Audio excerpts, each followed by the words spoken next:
This is the voice of freedom. We are not one voice. We are many. We are your voice. But we can only be effective if you use your voice. Your voice. This is the voice of freedom. We will not hide from the truth. We will ask the hard questions until we are sure we have the truth. Welcome to the voice of freedom, where your voice will never be silenced.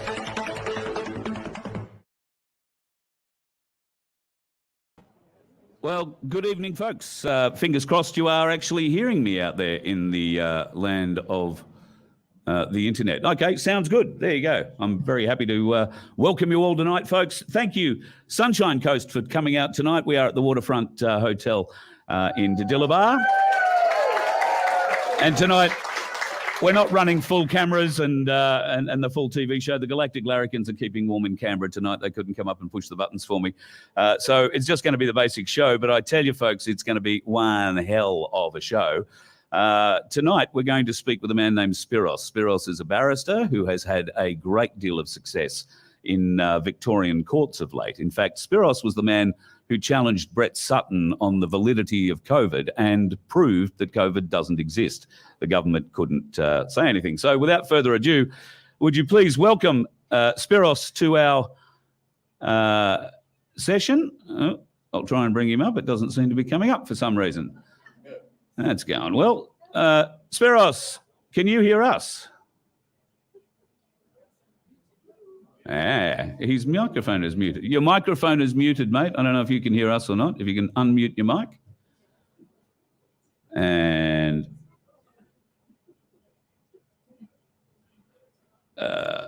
I'll send him. Hey, there he is.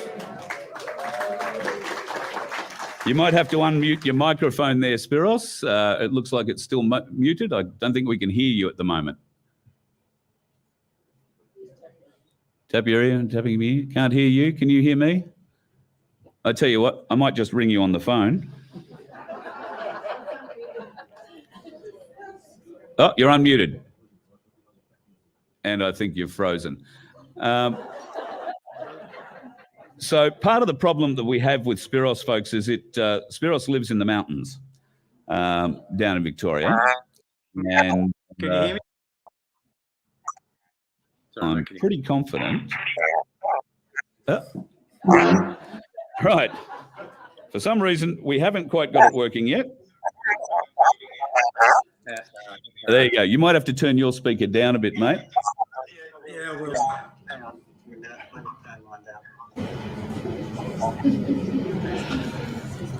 And I'm having no end of trouble now getting my bloody phone to link into this thing. Give me 1 second. It is the weirdest setup in history tonight. This was working perfectly 2 hours ago. And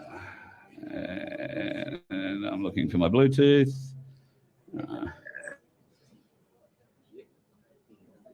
Disconnect. Reconnect.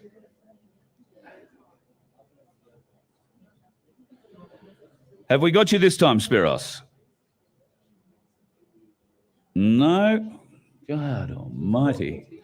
Yes, he is. He's doing a great job talking. We're just not doing much by the way of hearing, which is a bit disappointing on my side.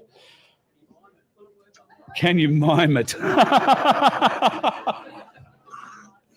Spiros, this is going to get very technical now for some reason because I'm going to put the phone up to my face and hopefully the speaker is going to get picked up on the microphone. Can you say hello to the audience for me, please?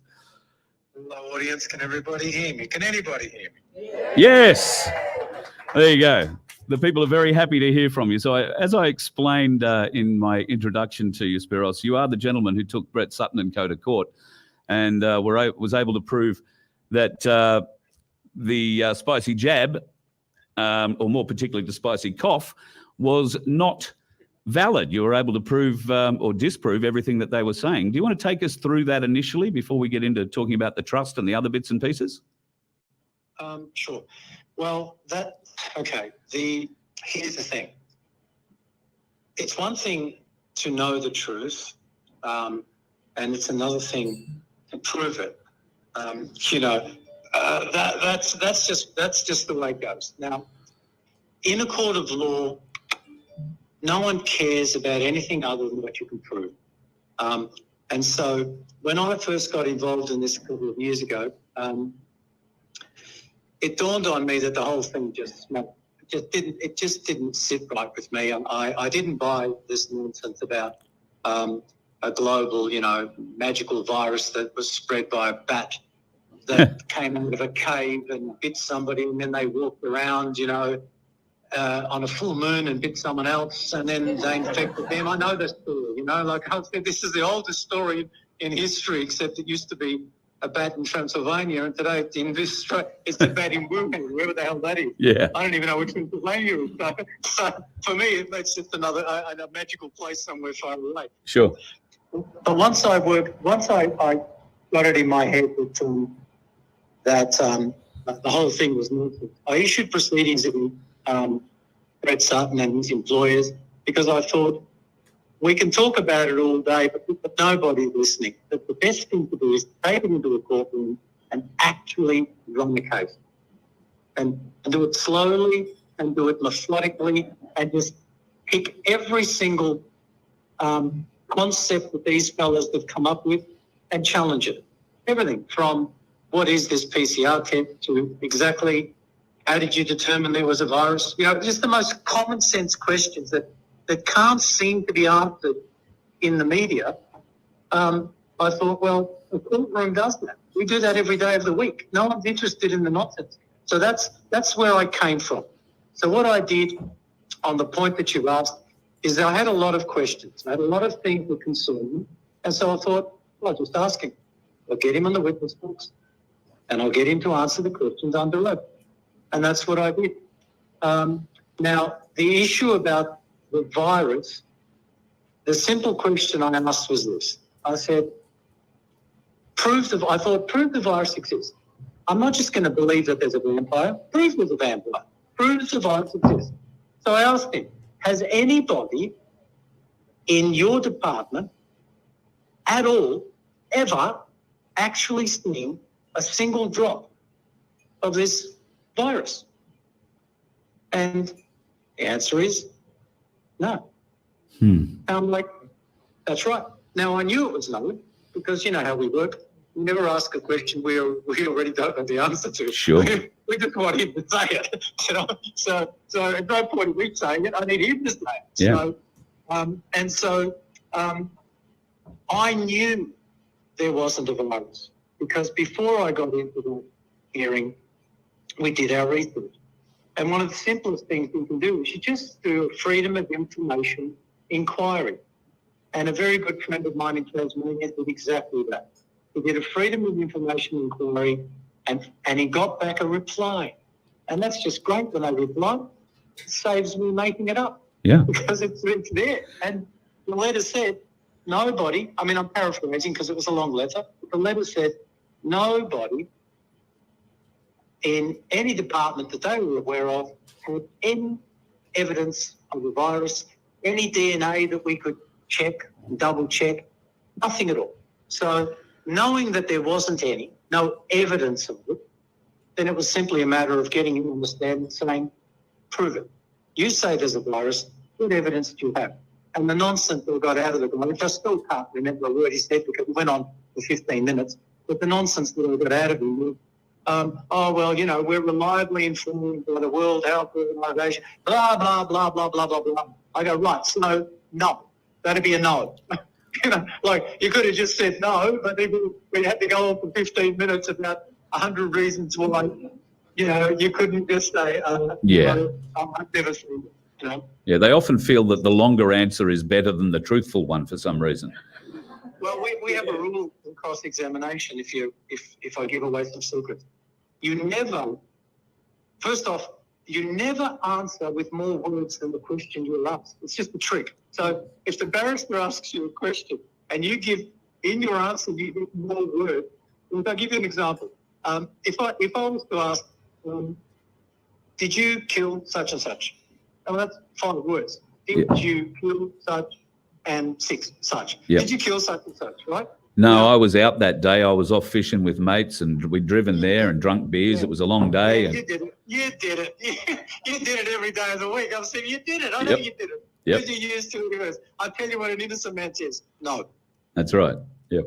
That's it. Because when you're innocent, you don't have to prove it. You just say no. Yeah. And that's what they never get. These crims never get it. They always think they can talk their way out of it. And every question I asked my dear friend Mr. Sutton came with a 15-minute answer. We got to the point where I felt like doing this. Like, hang on, let me have a drink. It's all right. I tell you what, seeing you're doing it, I'll have one as well. All right. Yeah, and then I'll be saying, hang on, let's just hit my pizza while you answer. Sorry, I'm listening. Yeah, keep going. Yeah, go on. And then what happened? All right, yeah. I mean, it was an absolute debacle. I mean, the guy, if I asked him, is your name Brett Sutton? He would. I don't even know what he would have said. I mean, today, Brett Sutton. Well, I was christened and born on the day of the third month of the third year under a strong man facing self, in a full moon. Oh, what the hell does that mean? Yes or no, mate? Yeah. They don't like giving those sorts of straight answers. No. So the long answer to your very short question was there is no virus. Yeah. I mean, it's at the point now where I feel stupid even saying it. 2 years ago, I was the devil for suggesting such a thing. Yeah. 2 years later, the world has caught up, and now I'm just another bloke who's repeating we all know that's true. Well, you're not just another bloke, though, because you're the bloke that actually got the finding in your favour. I mean, we discussed this the other day. You basically told me how it planned out, and you used section, was it 13 of the Constitution, second paragraph? We're talking now. You've jumped onto. Look, there are a lot of things. I questioned everything. Now, when I say let's get something straight. The trial was held 18 weeks ago. I've been waiting 18 weeks. I'm probably going to be waiting another 18 weeks for the judge to give his ruling, if I even get it. Now, I'm sure I'm going to get it. I'm sure that will come and it'll arrive, But at the moment, the only thing we know for sure is the answers we got in the courtroom. Yep. Now, unfortunately, it was closed. There were, except for the people that were involved, nothing got out. We haven't put a transcript out there. All that I've done is put my final submissions, which ran for 35 pages, and spelled the evidence out. For those in the audience who don't know what final submissions are, after you run the case, you get a chance to speak. You sum up the case. It's the point where in the movies, you address the jury. Members of the jury, you've heard the evidence, blah, blah, blah. It's clear that my client is innocent, that sort of thing. They're called final submissions. So when you do your final submissions, you summarise the case.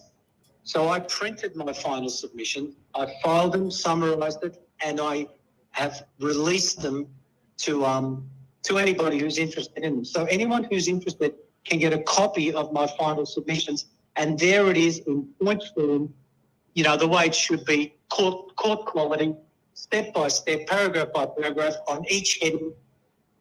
Is there a virus? Is there a law that can even allow it? And what you did is you jumped to my most important point. Sorry. Yeah.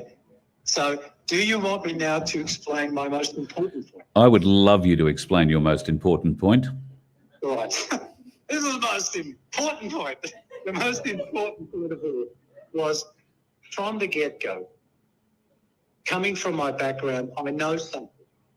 And I'm going to tell you what I know.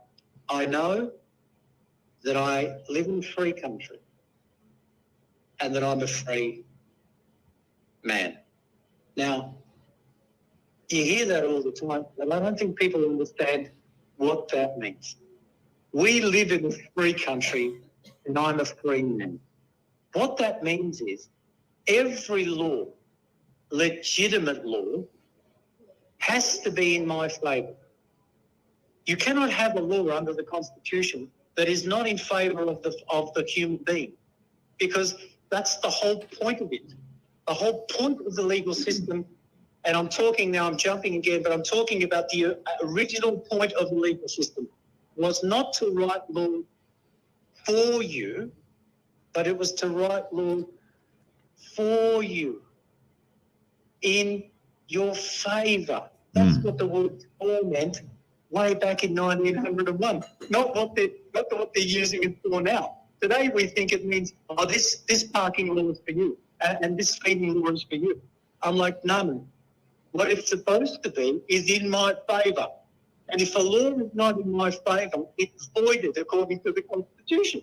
Right. And that's the least. That's the legal system that I understand. So that's a very important point for people to understand. I think that how do you go about challenging that?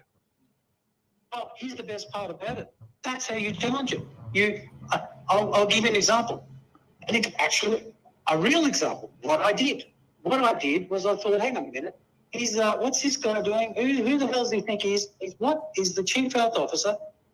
And what's that? Like, what's that? Is that God?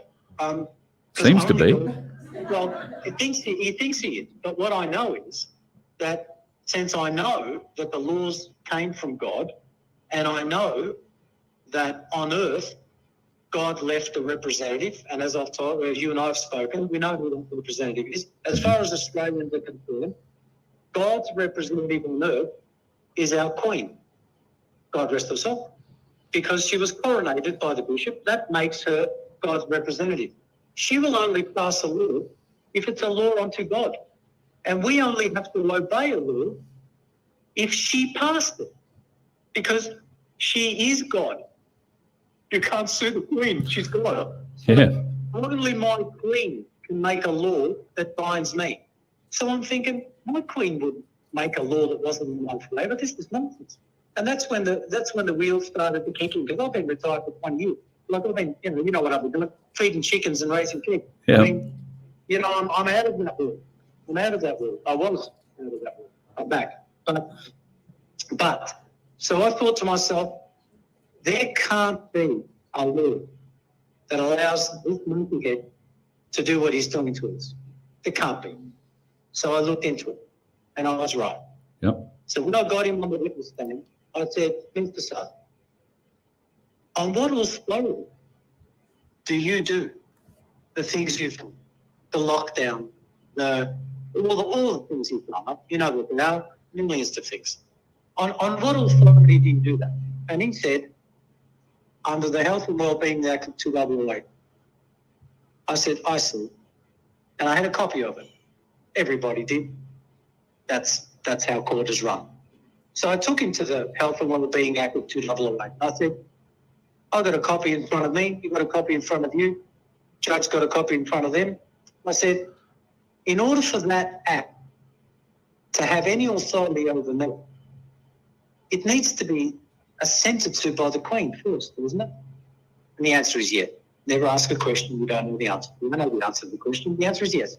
No law in this country binds us unless our Queen has signed off on it. Yep. That's called royal assent. If it hasn't received royal assent, it's not a law. You can drive as fast as you want. You can park wherever you want. It's not a law. It can't be heard in a court of law because the Queen is the court of law. And you can only listen to her laws. So I thought there can't be a law that lets him do it. But he thinks he's got one. So when I got him in the courtroom, I said, what's the law you think that's on your side?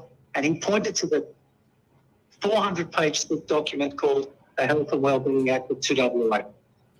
And I said, let's go to page 1. And we did. And I said, can you show me there, I'm paraphrasing, can you show me there where it's got the Queen's seal on? And we waited, and I had a drink. And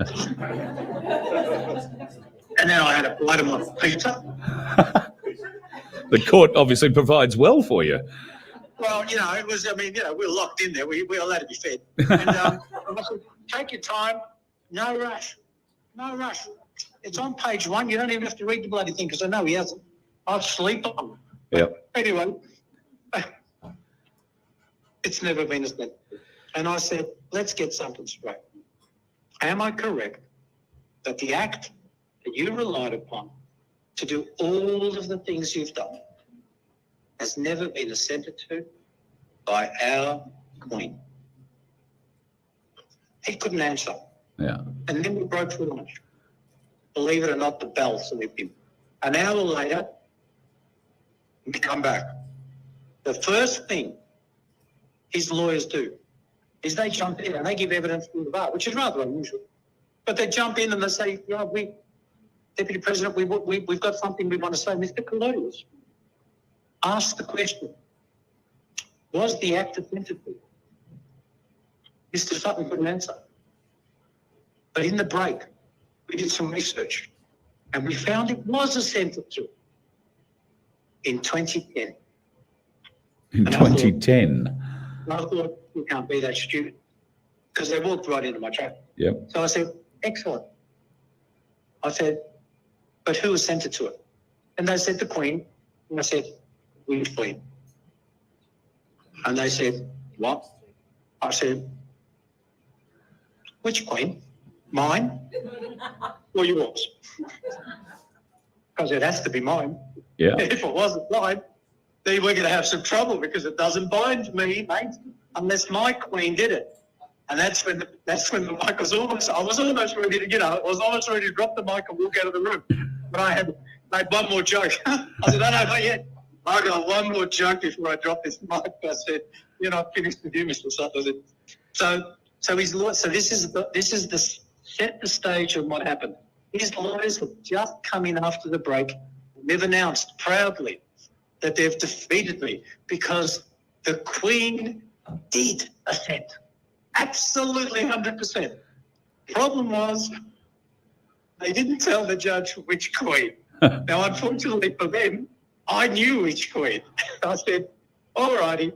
I said, Your Honour, the Queen that they're talking about is not the question I asked.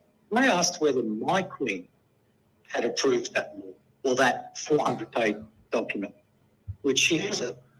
The approval came from their Queen, Queen of Australia, which I'm sure she's a lovely lady, probably has kelpies, but my Queen has 40 that lives in Buckingham Palace. It could be Molly Meldrum, Queen of Moomba. I don't know who the Queen of Australia is. I don't know if it's Priscilla, Queen of I said this nonsense. It could be Priscilla, Queen of For all I know, I don't know who she is, I think. But I know who she's not. And I can prove it right now in this courtroom definitively. And that was it. That's when they said, go ahead. Thank you. So I said, please pick up the 400-page document, which they did. I said, Your Honour, flick to section 13. And we flick. Everybody flicks.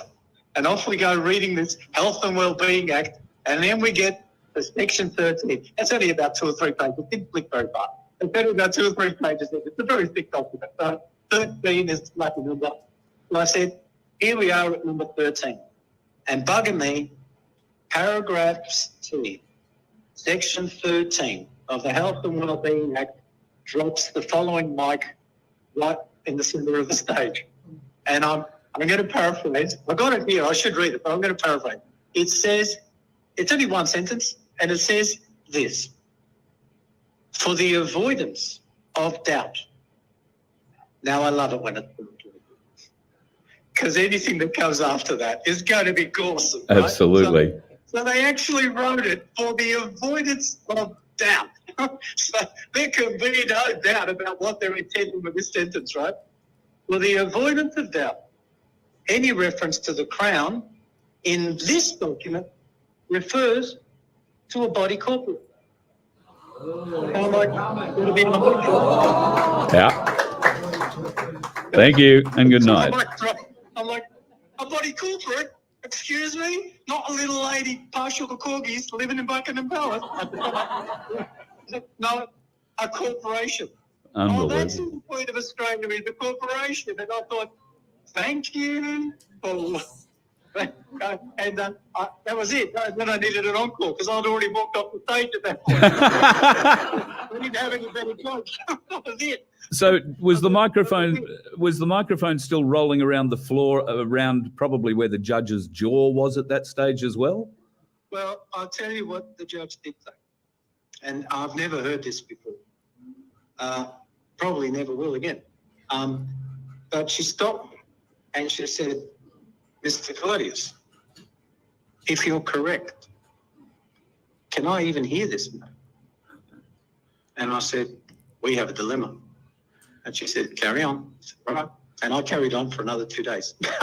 You know, I mean, what else can I do? I'm locked in. Mate, you were there. Why not? I was there. I might as well carry on. Right, let me throw the rest of the garbage to sink. What else have I got? I'm an idiot, you know? You know, he's got funny polka dot underwear. Anything I could throw at him, I threw at him.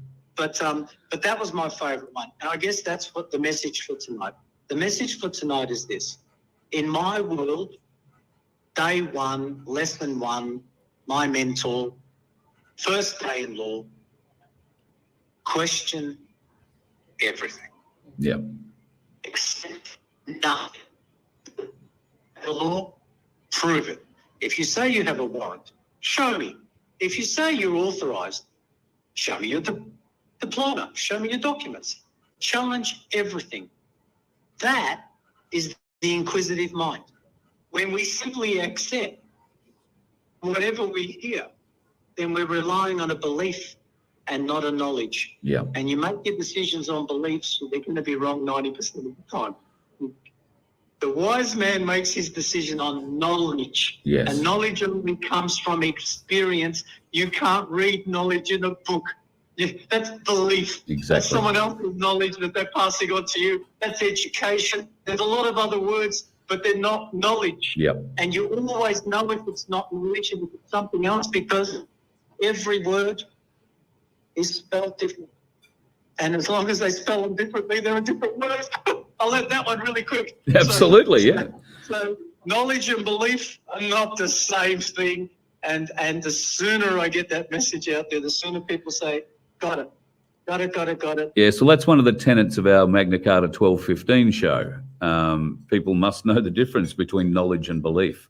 And Fitzroy Sterling, who runs that, tells a very similar story about knowledge and belief. A fella says he's going to jump off a cliff and fly, and 30 people turn up that day to watch him jump off the cliff, all believing that he's going to jump off the cliff and fly. That's belief. When he jumps off the cliff and falls to his death, that becomes knowledge. It's knowledge. Everybody knows he's full of shit. That's exactly right. I know it's crazy, but that's exactly right. But if you think about it, if we all think about it now, how much of our day do we simply accept as knowledge when really it's just a belief? It's just a belief we're going to get home on time to watch the footy. It's a belief we're going to have chicken for dinner. These are all beliefs, and it's incredible when you start to think about it, just how much of everyday life we simply believe is going to happen. And only at the end of the day can we actually say, we know what happened today. That smiling mainstream media news presenter face that's, giving you all that information every night you go home. That's belief. The knowledge is they're full of shit. But I think the people who are accepting that knowledge is growing. I think we're getting a few more people on the bandwagon. So you've had the mic drop moment. The judge has had a big gulp. They've let you talk for another 2 days, and then the judge has said, well, I'm going to go away and have a think about this, and I'll let you have my ruling. But like you said, that was 18 weeks ago, and you don't expect it for another 18. Are they allowed to hold on to a ruling for as long as they like, and maybe until the media area is maybe a little clearer of the static that it has in it at the moment, and they might get some reporting on it later? I know the court's not looking for that, but they're trying to hide it as much as possible. But like you say, it's going to have to be released at some stage, and surely with that mic drop moment, it's going to have to fall in your favour. Well, here's the thing. It's a simple question, but such a complicated answer. I'm good at that. Well, now I'm using more words than the question. What does that tell you? He's lying. Right. Well, that's the end of Spiros tonight, folks. Biggest liar in the street. How many words did he use? But to be fair, I'm doing it because I respect the show, and I'm trying to give the most correct answer because people are listening, and I don't want to go off with a whole fun. Sure. But here's the funny thing. It doesn't matter whether the judge in any case or a jury comes in with a verdict. What matters is that you and I know the truth. Because if someone reads, because a trial is supposed to be in front of 12 of us. Yeah. And really 12 of us is supposed to represent all of us. And so right now, if everybody in this room heard the evidence and made up their own mind, that's what democracy is. It doesn't matter if they think right one way or the other. It doesn't bloody matter because, what did I say to you once? Freedom is not just for us, it's also for the people who make mistakes. They're also free. Even the bad guys are free. True. I mean, it's free for all or free for none. It's free for all or free for none.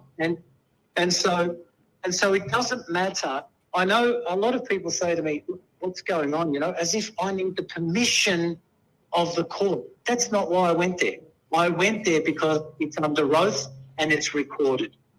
And it's hard to get the truth if you're out in the public arena where you've got no accountability for your answers. But when you drag a person into a courtroom and you present them with a question and answer, whatever comes out of their mouth is under oath. Now, whether they tell the truth or not makes no difference in the court case, as long as they answer. Because if they lie, you bury them. Yep. And if they tell the truth, you bury them. You're gonna bury them. so it's just a choice of how you're gonna do. Which way you're gonna do it. So it makes no difference. It makes no difference to us if one judge decides yes, Spiros was right. Except it makes a legal difference because if this case comes in our favour, then everybody in Australia will issue a proceeding for damages because the whole thing was assured. And that's why I'm going to wait another 18 weeks because I know what I was doing. I mean, you detonated the nuclear bomb. I'm like, there's no one bigger than Brett Sutton. He was the biggest guy I could fight. Yep. I mean, right, admittedly, we went to court against APRA as well. Well, that's okay. That went well. But the medical board are less than him. He's the biggest. Then there's the medical board, and then there's everybody after that, which I'll leave for you guys to mop up. But we're coming for him. Don't worry. There's plenty behind me ready to mop up the little one. Yep, absolutely. Well, I just want to thank you for the effort that you put in on that, because all Australians owe you a huge debt of gratitude for exposing that in Victoria. We all believe that the Victoria is the head of the snake.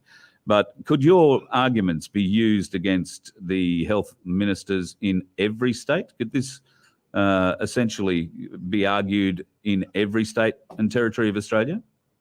Yeah, that's the beauty of the path that I took. Look, this is my world, and so I used the weapon I could use. You've got the media, I don't have the media. So you use the weapon that's really comfortable in your hand. Yeah. Well, for me, I came from a background in litigation. I spent 20 years in that life. It was all commercial litigation. It was all contract law, which is exactly what this is, which is why I found it. I found it because I knew what to look for. It was a contract, and there wasn't one. There was no contract. And so that's how I won. It wasn't criminal. It wasn't treason. I mean, there might be treason there, but I didn't go that far. I said, no, this is a contract. We all have a contract with our Queen. She protects us with the Navy, an Army, and her Air Force. And that's why we're not all eating rice for dinner. Yep. Because we're protected. But in return for which, We honour her. We fight a war to protect her and her land. And that's the oath, that's the accord the people of Australia had with the Crown of England. And that's why I say to everybody, if my Queen made a law, I would honour it. But all of you knucklehead corporations who think you have laws, a guy like me who specialises in contract law found your contract, worked out it hadn't been signed, and I know what that means in every day of the week in a courtroom. Yep. Every day of the week in a courtroom. And what did I tell you when we spoke originally? The biggest contract ever written in this country, was in 1901. Yep. And it was signed by the two biggest blokes on the two biggest powers of the day, the United Kingdom, Her Majesty, and the people of Australia. And we entered into that contract, and my kids are bound by it, and so are yours, and so are hers. And even when Queen Victoria passed and King came in and another king came in and then Queen Elizabeth and now another king, well, guess what? You can't break the contract. You know the rules. Once it's signed, can't be changed, can't be broken, can't be changed. Yep. We can't change that contract. And that's what keeps us safe. Problem is, nobody knows this. Yes, So our education is lacking in this regard generally, isn't it? Is there a reason, do you think, that they don't teach us this? Oh, yeah, Or is it just you don't want us all to be lawyers like you? No, it's by design. It's by design. I mean, they stopped teaching us all the good stuff when they pulled this con off, around about 1960 onwards, when this scam started. They stopped educating the people. Latin was no longer taught in school, so none of us can read. We all think we can read. We all think we speak English, but you'd be surprised how many people out there that don't speak the English. You know? Yep. The English, like I just said to you, a simple thing like, remember I said to you, the simple phrase, by the people, for the people, doesn't mean what you think it means. Well, I know you know what it means now, but it doesn't mean what most people think it means. Yep. By the people, for the people, in 1901 meant something completely different, and this is what it meant. The word for, as I said earlier, did not mean what we think it means today. It meant those for, those against. In other words, it had to be for you. So it was laws written by you, for you, for in your favour. Yep. Every law must be for the benefit of a person. You can't write laws that hurt people. They become void according to our Constitution. The biggest contract ever signed says you can't write a law that hurts a person. So, Spiros, clearly you are the smartest barrister in Australia, because there are plenty of people. In fact, there's a gentleman in this room here who spent over $1 million with barristers, managed to get a win and then still lose the case on appeal and wind up with $1 million bill out of it. What you're saying here is we could all essentially do this with a little bit of our own knowledge. Is that right? I issued proceedings against Brett Sutton's crew. It cost me $143. Wow. And 3 days, a couple of bottles of Prosecco, and I ended up, I mean, I had to eat, I had to drink. So, yes, I'd hate for you to lose your voice. no, so,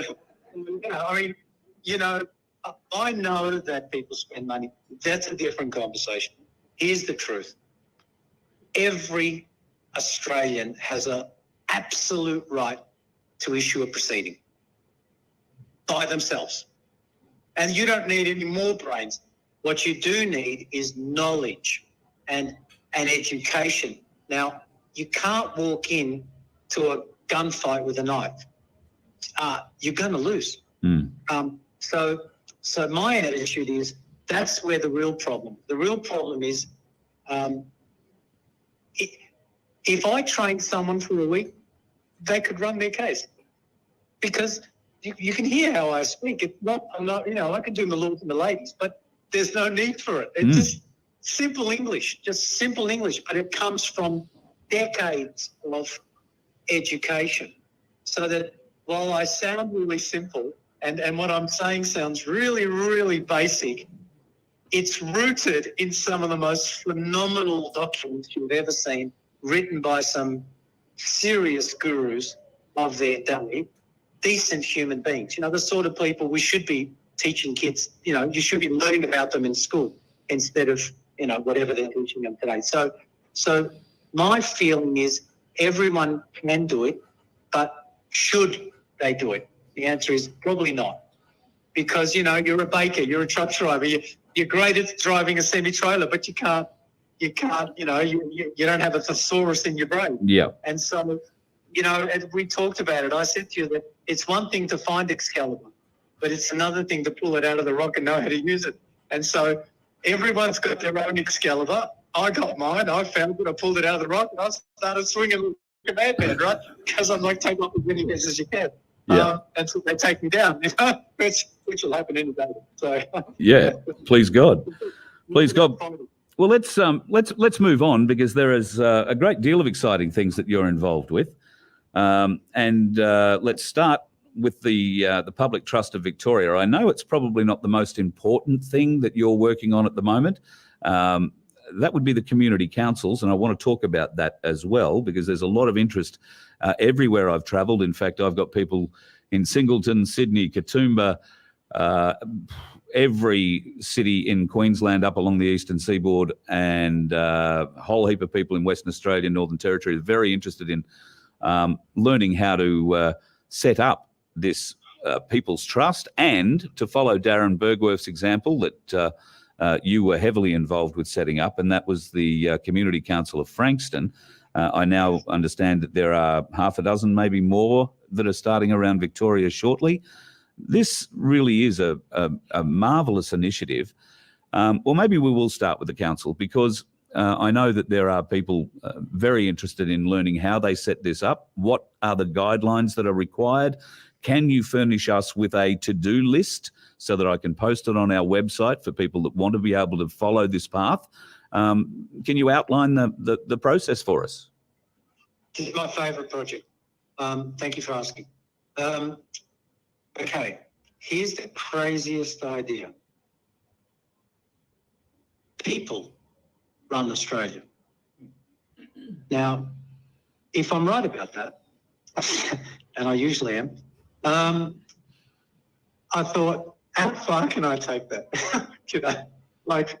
Can I actually empower actual people to start running Australia? And so I do what all good Spartans do. We go and talk to the Oracle before we embark on a battle. Of course. It's just the way of us Spartans, right? So being a Spartan, born and bred, I went and I consulted the Oracle, and I said, look, I got this idea, came to me out of nowhere. People run Australia, and could the people just take back the country without a drop of blood being spilled, or marching in the streets, or getting pepper sprayed, or any of that stuff? Because I'm not into any of that. Unless I'm pepper sprayed, that's fun, but not getting pepper sprayed. I don't like that. No, I'm not keen, no. No, I like the spraying food. Anything comes out of a can is fun. But I don't know, beer's all right. Yeah, that's it. Anything out of a can is fun. But so coming up with that, well, conceiving that idea, I consulted some gurus, some serious brains, much more talented than I, and they showed me. They said, not only can you do it, we'll show you how to do it. And so then I sucked all that up for a couple of days and sponged that all in. And then I thought, I can do this. And this is what I came up with. What stops any suburb at all from getting together and electing their own mayor? And bugger me, the answer is nothing. So I said, right, if nothing's stopping me, then why don't I do it? So I did. So I got together a bunch of people. Bugger it, just go to Frankston, all good stuff happening out of Frankston. Yeah. You know, you got a whole bunch of weird ass people. So pick a place where they just do anything. I went to Frankston and I found some people in Frankston, and I said, how would you like to be the mayor? And I said, yeah, that sounds all right. What do I have to do? Oh, not much. A bit of shaking of the hands and kissing of the babies. What mayor? I can do that. And I said, that's it. So we got a group together. There's about 100 of them. I mean, I joke, but it wasn't like this. We got about 100 people together. We voted in a mayor. Darren, I'm proud to announce, is the new mayor of the People's Council of Frankston. Wonderful. We voted in a treasury because, there's money involved. So you've got to have a treasury, someone in charge of the cash. And we voted in a litigation department. No surprises for who got the vote for that. And bingo, we had our first council meeting and the council started. And here's the craziest part about it.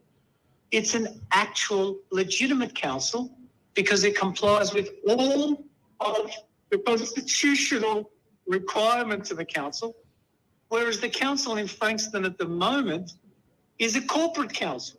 It's a company. It's not our council. They're selected, not elected. And I'm like, but we're elected. We elected our mayor. You selected your guy. You're not working for us at all. That's bloody obvious. I think we've all worked that out, So no prizes for that. So in short, here's the simple fact. Every single suburb could gather enough interested people together. You need a minimum of 3, and then it goes up to 5, 7, odd numbers. Otherwise, you can... You vote lock. Yeah, exactly. You get vote lock. So you always keep an odd number of numbers. It can be 11 people. I don't care. As many as you want. It's your council. No rules. Yeah. Believe it or not, you make them up, right? Whoever the mayor is makes up the rules. Sorry, I just dropped the phone. I was so shocked. The way it works is you vote in your council. You have to have a constitution. Isn't that interesting?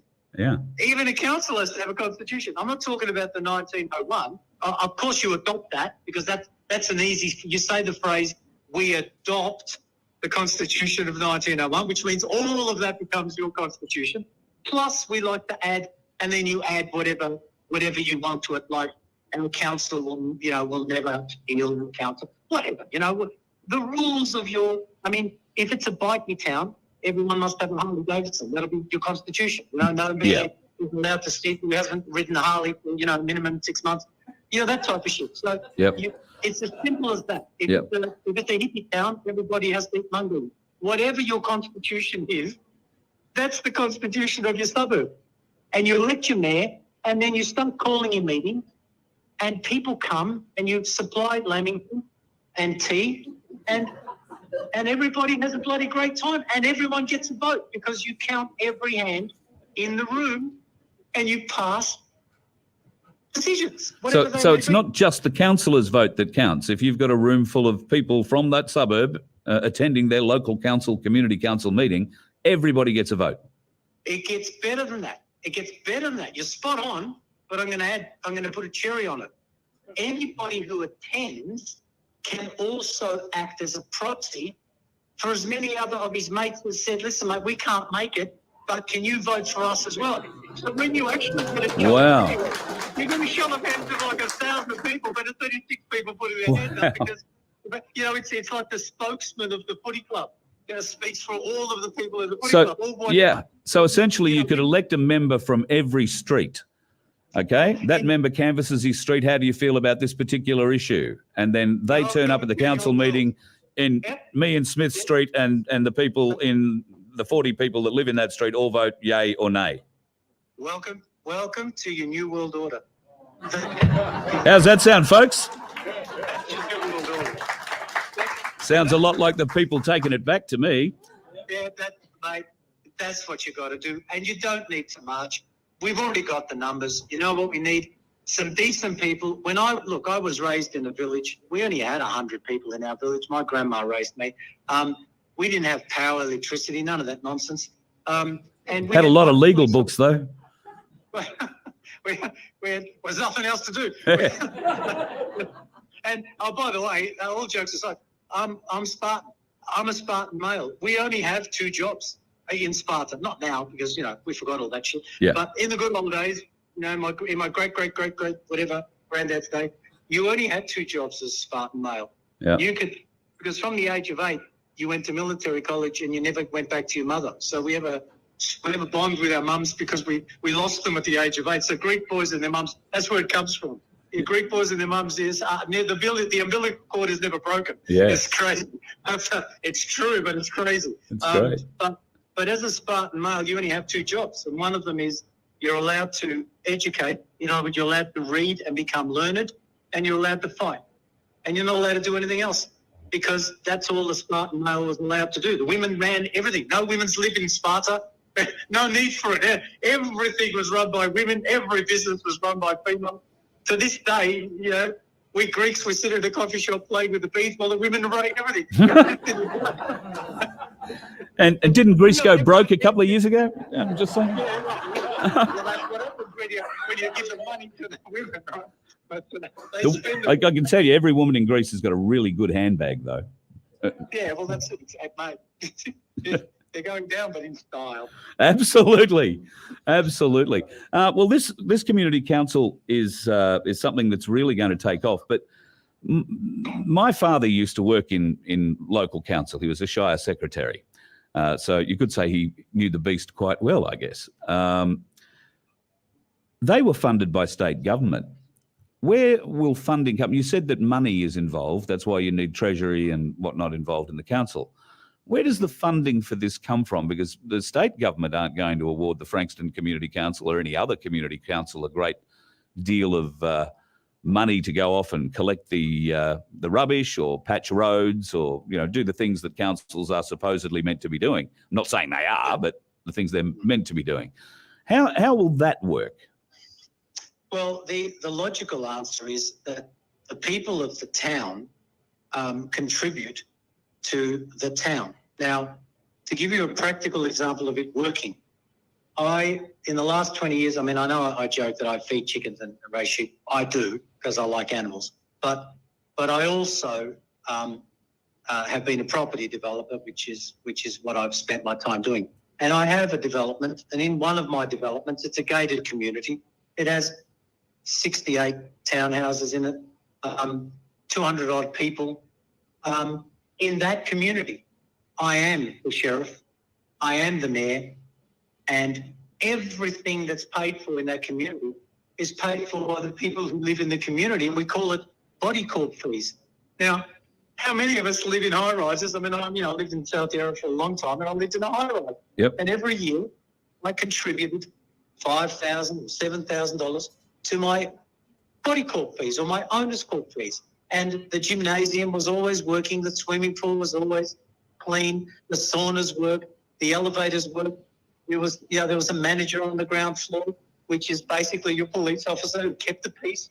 And I'm thinking, come on, guys, we already do this. It's just right in front of your face. We already have communities living with their own police force, their own mayor. It's just that you dial the number and that front desk picks it up and says, yes, there's a light out on, whatever, to level number 6, and then somebody fixes it, and we all contribute. And at the end of the day, that's what made South Yarra livable, because it had a lot of rich people who contributed a lot of money and planted a lot of trees. And other suburbs that didn't have that, like Brooklyn or the Bronx or places around the world where people don't, where they don't, and then you live in the environment that you're prepared to work to keep. Yep. But having said that, the other thing I should say is that there's a thing in the community called community. And sometimes when you just have a meeting and you ask the community, look, can anybody volunteer a couple of hours to look after the kindergarten for 2 hours? You might find a whole bunch of retired people who'd love to spend 2 hours free of charge, come and play with some kids and do something great. And someone else might say, oh, look, I used to be a gardener before I was retired. Could I do some gardening? And you're like, bingo, give this man a rake and send him out into the suburbs. And all of a sudden, the community looks after the community, and you're like, come on, that's too easy to do. So I get that question a lot, but it just seems to me it never got raised in my community because there's 250 people who live in a gated community, and they just, whenever something goes wrong, they pick up the phone, and if I don't do it, somebody else does, because we live in a community. So the solutions are as varied as the people that make up the community. So the body corporate idea, I'm on board with that. I understand how that can work, and I agree with the principle that you've got your own policeman downstairs at the desk. I've had experience with body corporate. They can be little fiefdoms of their own, and I don't get along well with fiefdoms. In fact, I can give you the name of a body corporate that will remember me really well. I don't think I'll ever let me back in one, but so within body corporates, there are those retirees, if you like, who get heavily involved in the running of those body corporates, and you find a small committee develops that starts issuing local rules, and then your local policeman starts enforcing the local rules. And then what happens if you're living in that development and they decide that you've all got to be jabbed with the sticky dart, and you say, no, I don't, I won't. So how does that going to work in your body corporate type of scenario? Well, on a positive note, it's the same way we're all protected now from the people you've just described already exist in our community. I went to bat against one of them, right? Who's basically behaving exactly like that and thinking he has absolute power. What we're protected by is the comments I made at the beginning. This is a free country and I'm a free individual. And if I'm a free individual, you've got no place telling me what to do. And nobody has. Therefore, in a free community, you can't impose your will on somebody else. This is another part of the problem with the way we're raised. Whatever happened to the morals? Where's the moral class at school where you teach kids right from wrong, or even home, or even in the media? And so right now, I know what I'm like. I just want to be left alone. I don't care what my neighbour's doing. But if my neighbour does something that harms me, then my neighbour will need to deal with that, because that's going to be an issue. But if what they're doing does not harm me, then all's fair. And that is a very fundamental understanding of human rights, and that's what, do unto others as you would have done unto yourself. As if God made the laws. Yep. And so you can find your answer in 10 laws that somebody else better than me wrote. And that's where it is. Do unto others as you do it. Do no harm. Yep. Do no harm. Do not covet your neighbour's horse, ass or something. Depends how cute her ass is. I don't know. It's a good one. It's in there. We know you like animals. You must be a connoisseur. Yeah. So that's my long answer to your short question, is that the solution is that you can't impose your will on another human being, because that makes you every bit as bad as the monster we just slayed. Yeah. We just simply slayed the monster, put on his pants, and now we're the monster. And that's just dumb. Right? It's better if we say, no, every person is free. If you want to walk around with funny looking shoes, you're free to walk around with funny looking shoes. The fact that I don't like them, that's just my opinion. We all have one, et cetera, et cetera, et cetera. So you've got to have that philosophy in your heart in the first place, otherwise none of this works. If people do this for power or control, it starts with the wrong feeling, it ends with the wrong result. You've got to start with the right thing in your heart. And I begin with the nonsense that I'm free and we're all free. Therefore, go and live your life and don't interfere with mine. And you know what? I don't see any reason why you would bother me. No, exactly right. I can't think of a reason why you living your life would bother me. But a typical example would be, if you like to light a fire in your backyard every day, I don't have a problem. But if the smoke keeps blowing into our house and we're all gassed, now you have a problem, because that's called a tort. That you're causing me harm. Yep. And you're really not allowed to cause me harm, because I'm not causing you any harm. Yep. And that's pretty much the tenets of Magna Carta 1215. Do no harm, cause no loss. Well, like you say, the 10 Commandments are all encapsulated in pretty much just a few things. I think we'll get onto the reason that a lot of people have expressed interest in learning about. I'm sure that people are interested in learning about the People's Trust because it is a way for them to actually fight back from an unjust fine or an unjust bill that they've been sent. Can you explain to me how the People's Trust of Victoria has been set up, and more particularly, it's been running now for a little while. Have you had any interaction with authorities about it? Okay, the trust was set up. There's stuff involved, so we learned the other stuff. The trust was the very first thing. I had an idea, and I encapsulated it in the saying of, being a farmer, don't feed the weed. So if there's something you don't want growing in your backyard, don't feed it. And it seemed to me that these corporate organisations, and they are corporations, make no mistake, the corporate councils, the corporate police force, the corporate road traffic authority, all of these corporations, they need money. And so I figured, what happens if you stop giving them money? Well, in theory, they need money to survive.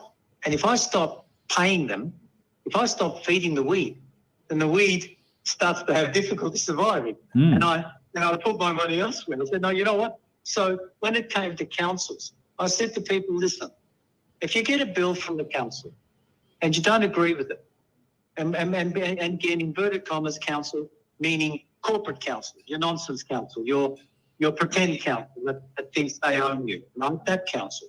If you get a bill from them, have a look at the bill.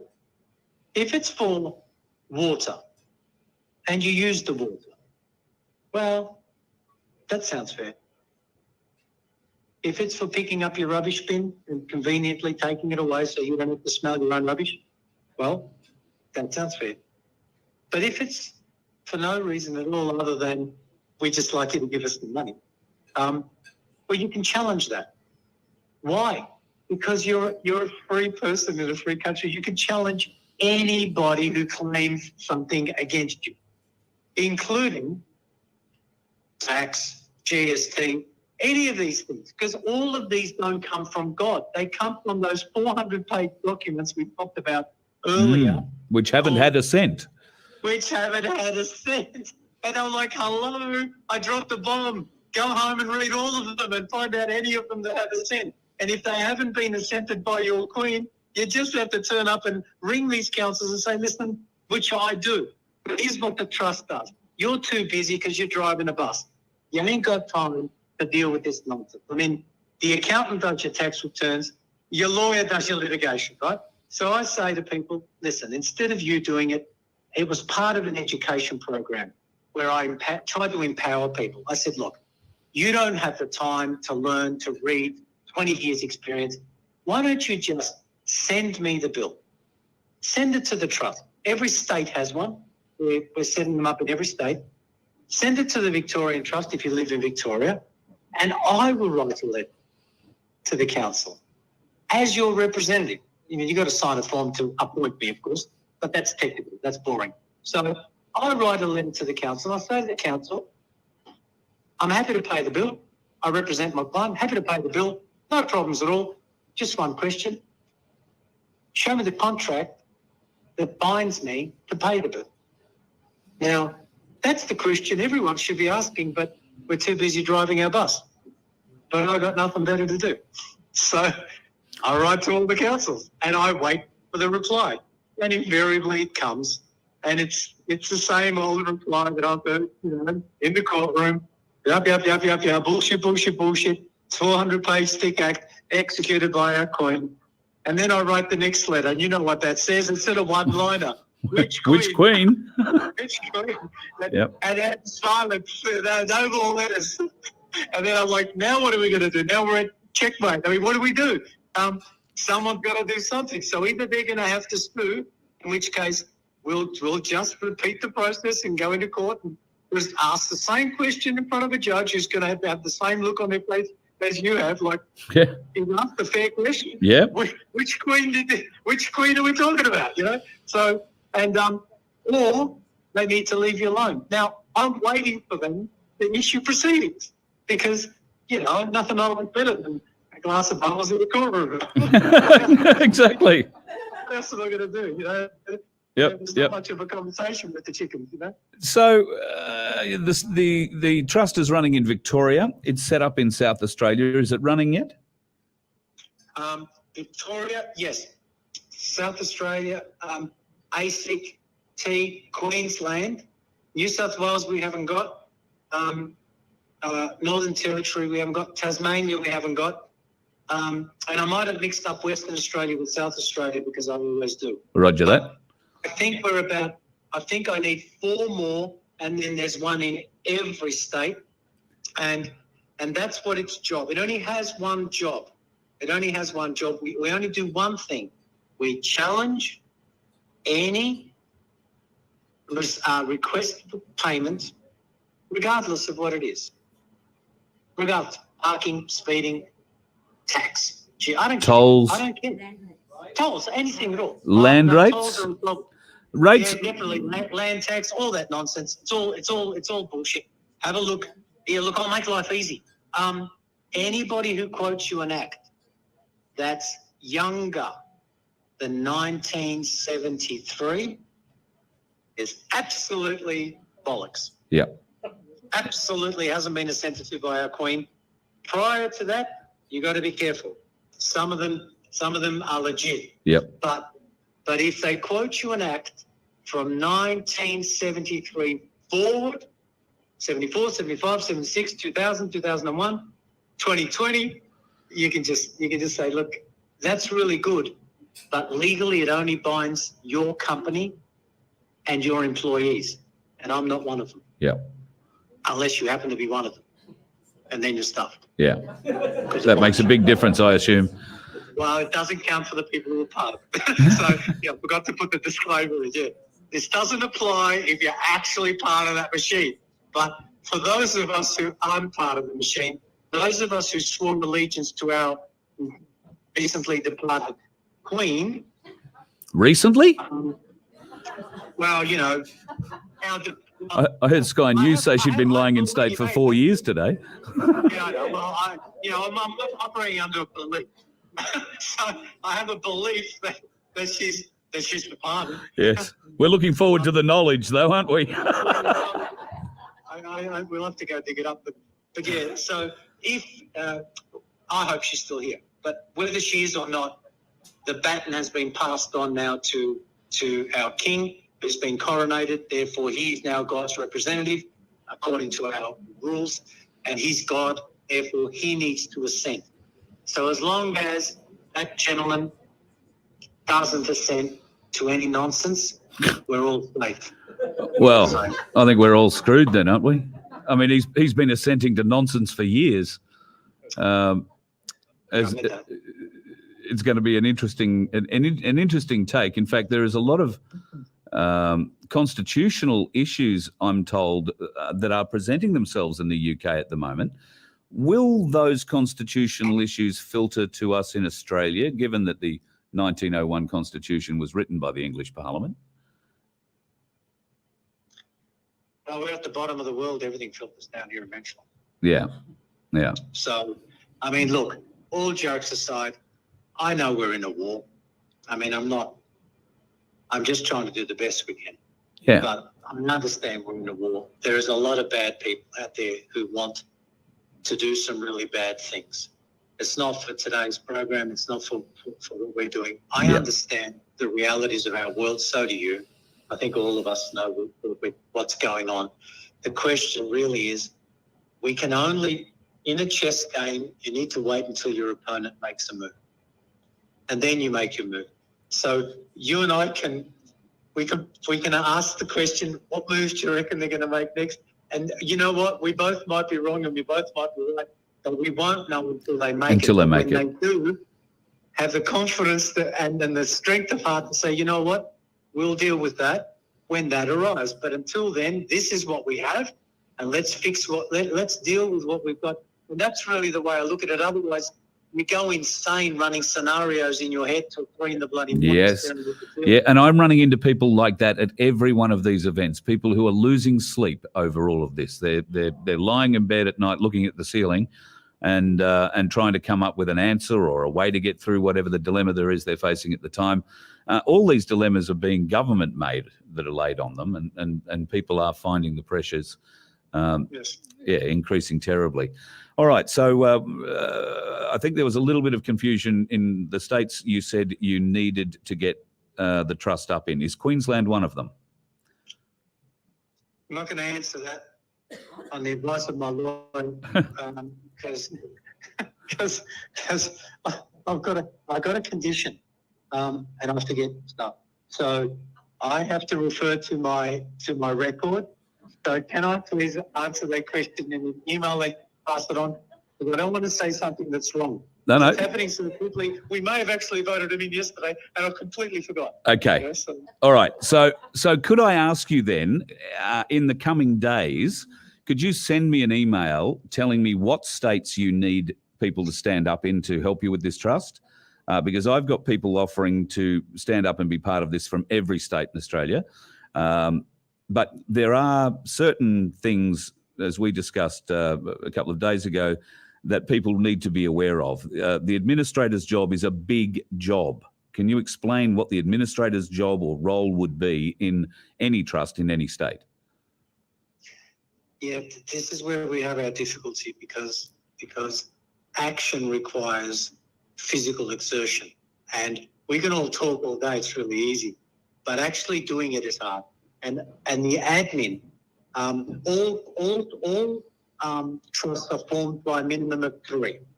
You need someone in charge of administration, you need someone in charge of the money, and you need a litigation department. One we've already got, so we need 2. Yep. But both those 2 people work because admin gets phone calls.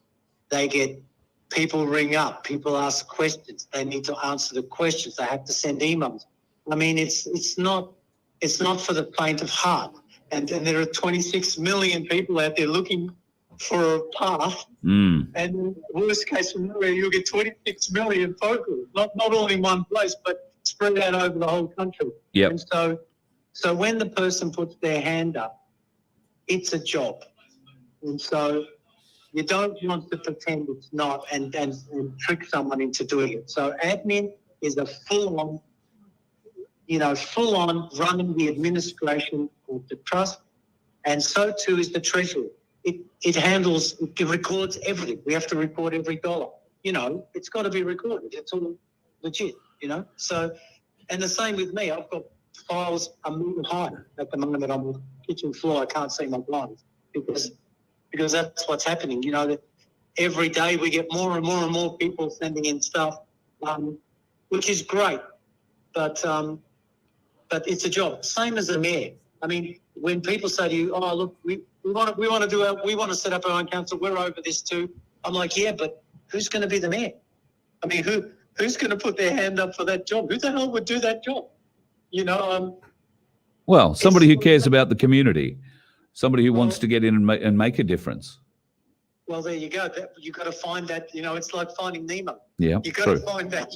You got to find that guy in every suburb or that girl in every suburb. Look, I reckon they're there, but we're early days. We only just came up with it a month ago, so we're like, all right. And now here we are talking about it. Now hundreds of thousands, 10,000 other people have just heard it, which means somewhere out there there's a mayor or a mayoress, and there's a treasurer out there somewhere. And then as we find them, they need to contact me so that I can inaugurate them and make them the mayor. And then bingo, that suburb is now in good hands because it's run by someone who cares. And that person will be doing what you and I are doing every Wednesday night at 7 o'clock, council meeting. Yep. Lamingtons and cups of tea. And it sounds like a council meeting I could be involved in. I don't drink much tea, but beer goes okay with Lamingtons, I think. Yeah, well, you know, insert your own beverage, but Lamingtons for sure. No one's coming with it. You've got to have Lamingtons. Yes. But I reckon there are plenty of people you can find that can make the lamingtons. Absolutely. Absolutely. In fact, I grew up in a small country town in Victoria, and there's some of the best lamington makers I've ever known came out of the Wimmera, down Victoria. Magnificent. And there was always beautiful creme fraiche in them too. It was wonderful. Yeah. We should invite, that's how council meetings should be. Instead of buying the lamingtons, we should say, does anyone know how to make a lamington? Yeah. And if you need the money, give them 10 cents each between all of us, and they've got $50. They can buy enough flour to make enough lamingtons to feed everyone. And I'm like, whatever happened to that? When did it become a crime to let your grandma make you some lamingtons? I mean, you know, like, it's just crazy when that became not the thing to do, you know? My grandmother used to supply the football team with oranges every weekend. Yeah, well. Had huge orange trees out the back, and yeah. Every Sunday, my mum fed we all, you know, every Sunday, it's Mother's Day every Sunday. So the whole clan turns up, and she's up from, you know, Saturday morning cooking, because that's the way it goes, you know, and it's and that's how it is. And that's what kept her alive. Yeah. You know, that's what kept her alive. You want me to tell you a story? Oh, of course. Please don't stop. But have another drink. I don't want you to get dry. I finished. It's and I haven't. Oh no, new bottle. Yeah, but it's a sad story. So, do you want to hear a sad story? Okay. Yes. Right. I'm sure it'll have a good meaning to it. No, it's just a sad story. Oh, that's a great way to end the show. Fabulous. Well, I figured it would be my mantra. I'll do a sad story and I'll leave everybody, right? Right, Joe. But because I was raised in the village, there was something we did in our village. And what we did was that we were poor. So my grandma would need, every week, she would make a big loaf of bread. She would knead it and she would put it in a big tray. And then she would give it to me, and I would take it down the village street to the one bloke in the village that had a furnace. And everybody put their bread in his furnace. Wow. And every yaya, that's what we call them, every yaya made bread for the family. That was her job. The yayas made the bread, and some schlepper like me, the young kids, you know, would carry him down to the we call it a bakery. It wasn't a bakery. It was just a furnace. The guy never made anything. All he did was start the fire. Yeah, because we couldn't afford a fire at everybody's house. So he had a big furnace, and that's how our village worked. And then I came to Australia. I'm just a little kid in North Fitzroy, and I'm playing in the street, as you did in those days, because that was our internet.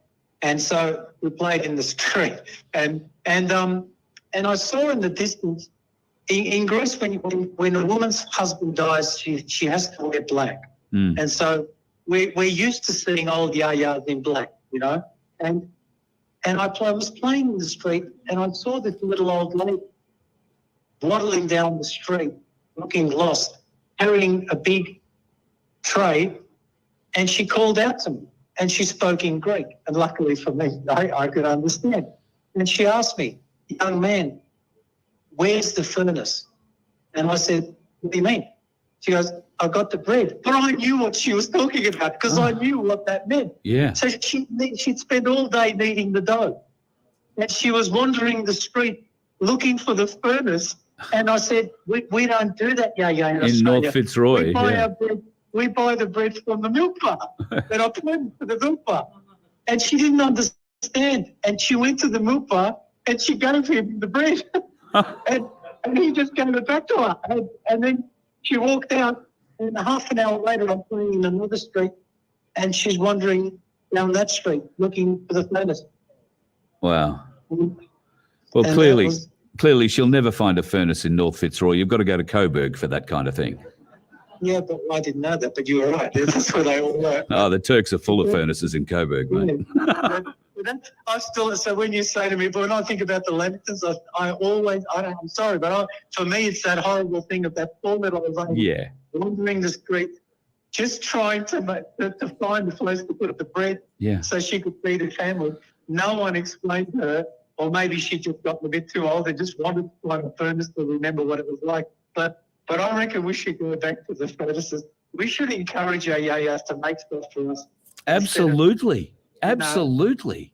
And eat it first before the packeted food, like eat her jam. Yeah. I love it when people pay me in jam. I don't joke. They said, "What's your fee?" I said, "What do you got?" What do you got? "Oh, we made some jam." "That'll do. You made some salami. Give it a salami." I said, you come to my home, you'll laugh.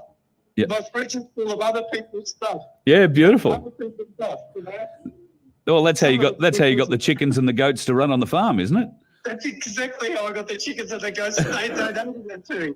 I kid you not. And then I donated it to someone else because, that's what you do. Yeah. So, but anyway, so that's why I like the mayors, because the community I reckon our mayors will create the community again, and they should think about bringing back all of our yayas and all of our papas, because those guys have the knowledge. And my granddad taught me more than I ever learned at school. Yeah, so true. I don't remember a day in class, but I could tell you things he taught me. I won't today, but I've got plenty of those. Yeah. And that's one old man who was a shepherd. He was a shepherd. That was his claim to fame. He sat in the paddocks looking after his sheep. And I learned more wisdom from that guy than class after class after class and book after book. That's my knowledge. Well, I think you're 100% on the money. I think if we could arrange with our community councils on every Sunday to have a community lunch somewhere in a park. Now you're talking. Everybody brings along a sausage or two sausages, one for you, one for somebody else, and 2 bits of bread, one for you, one for somebody else.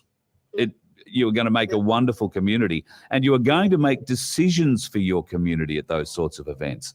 And you'll know that you're empowered because you'll have groups like we've got sitting in here, 150 odd people sitting in here tonight, all sharing a sausage, all sharing a dream, all sharing an ideal, and then making a plan to go out and achieve it.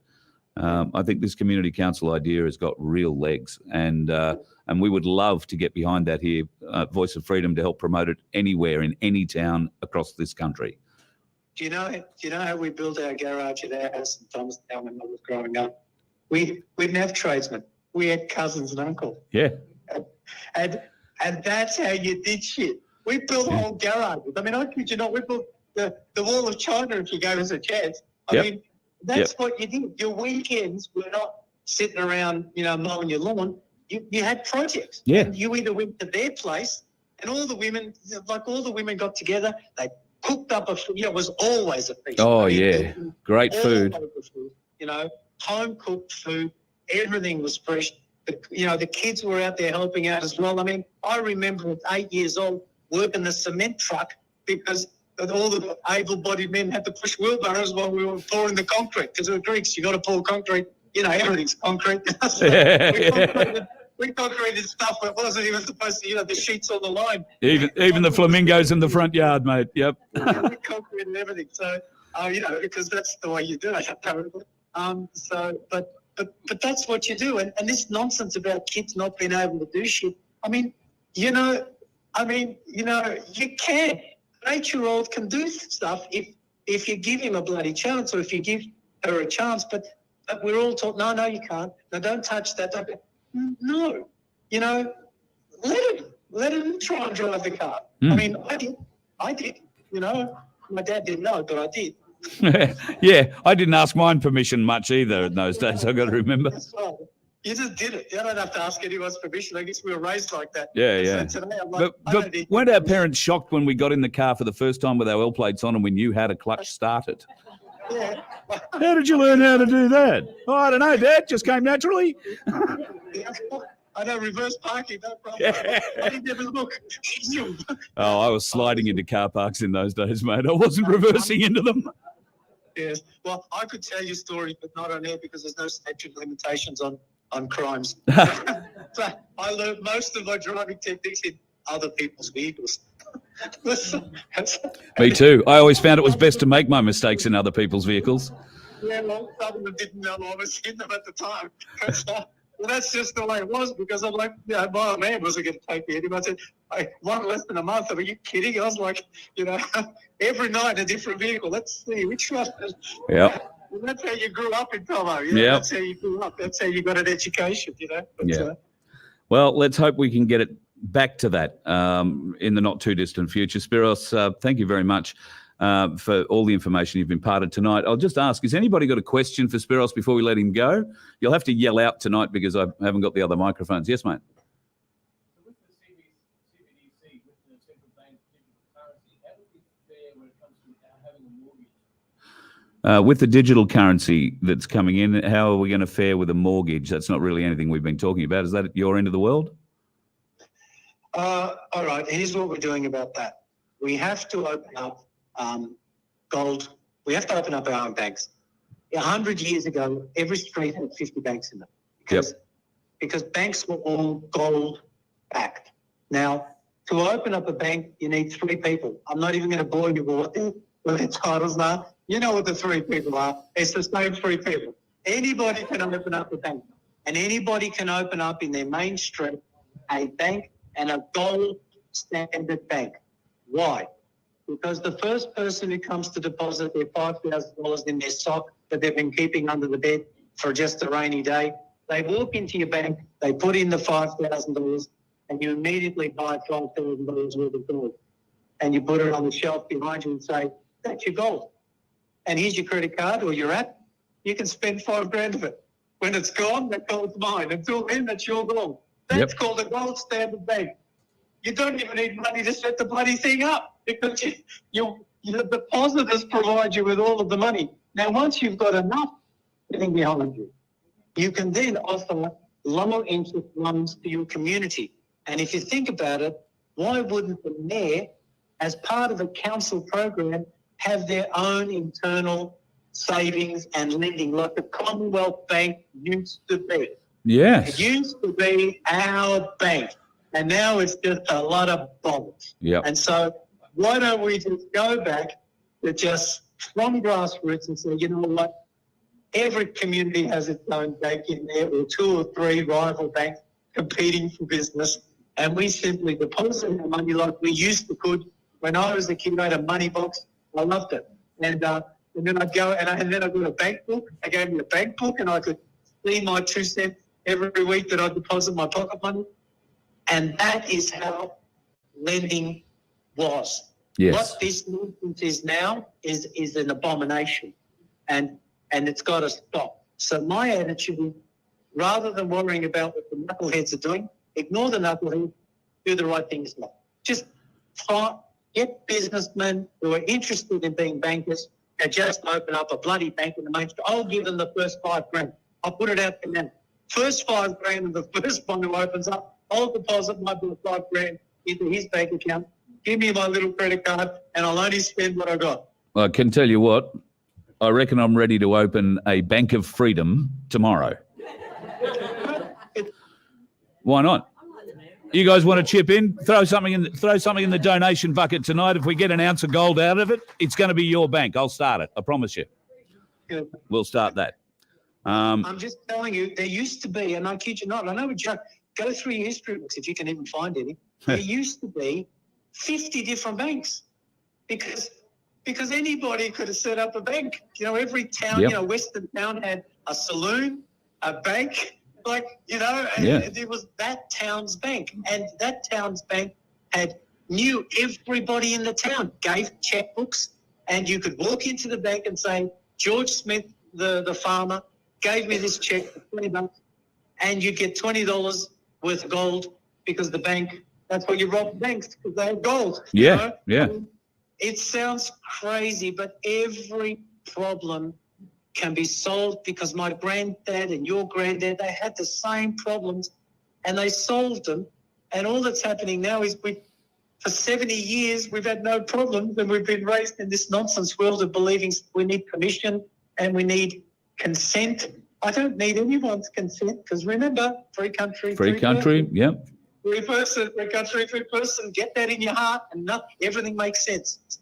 Everything makes sense once you remember You were born. I mean, that's why we Greeks came here. Australia was the lucky country. Absolutely. It was the lucky country. And- I mean, Jesus, we felt blessed to come here. Absolutely. And thank you for bringing souvlaki and the best fish and chip cookers in the world. Just between you, me, and the gatepost. Yes, sir. Are there many other lawyers like you that share the same views that you do, or are they all part of the cabal? Are there many other lawyers like you that share the same views, or are the rest of them part of the cabal? I think every Australian shares my views. The question is whether they stand up for them. Yeah. Now, the difference between me, or I retract that. The difference between us and everybody else is that, like all good Spartans, this is Sparta. You can do whatever you want outside of our boundaries, but once you land in Australia, We fight. Sparta. We fight. This is Sparta, and if you've got Spartan blood in you, you know what that means, and it could be Scottish blood, and it could be all of it. But we're all the same people.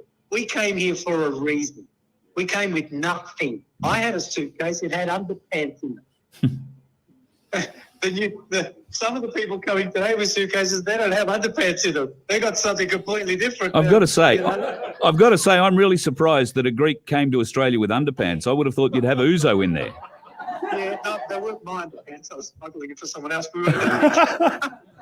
But eventually I could afford my own underpants. But that's the point. The thing is, I think the answer to that question is, if I sat in a room like I'm doing today, I wish I could see the people, but anyway, if I sat in a room and I could see the faces of the people, I'd see my reflection in all their faces.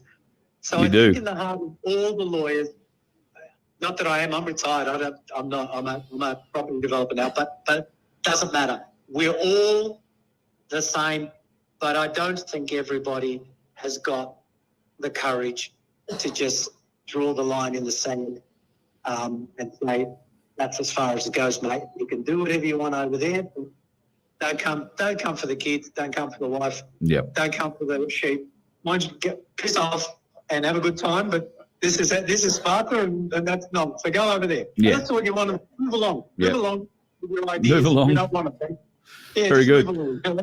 That's the Aussie way. Just move along, mate. Anybody else got a question for Spiros?